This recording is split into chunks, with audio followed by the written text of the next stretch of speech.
Now, remote debugging can be nice for certain situations.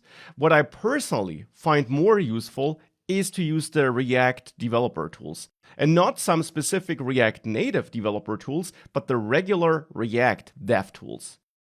Now, you might know the React DevTools as an extension you can install in your browser, and that extension will not work for React Native.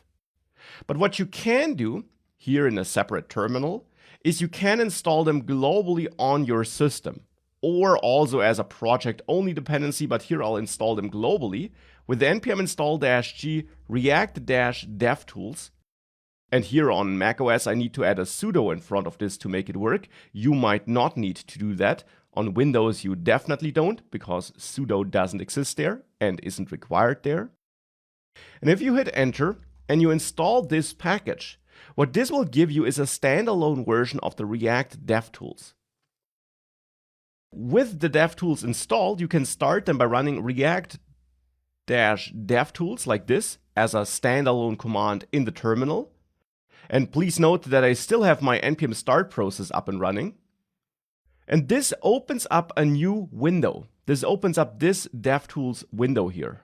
Now, with that up and running, you can go back to your simulator, to your app, and open that built-in menu, that development menu, and enable debug remote.js again. And now the React DevTools should connect. Now you see that, by the way, my color gets lost if I do that. Seems to be a bug. I don't know exactly where this is coming from here, but the background color set in the app.json file is getting lost as I enable remote JavaScript debugging, but it is what it is. Nonetheless, now we got these React DevTools up and running. And in those tools, that's the nice thing, you can see your component tree. You can see the app component, you see all these built-in components like view and button, and then the components that are part of that built-in button, which can also be interesting to look into. You see your goal input, and what's really nice is if you click on a component, you see the props it gets and the values of those props, and you see any state you have in there. And as I, for example, start typing here, you see that this state updates here as well.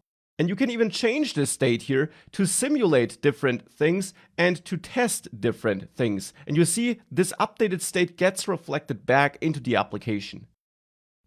And these React DevTools are really nice to have because being able to look into your component tree whilst your app is running and analyzing your state and your props and even changing those values can be super useful, especially as you're building more complex apps.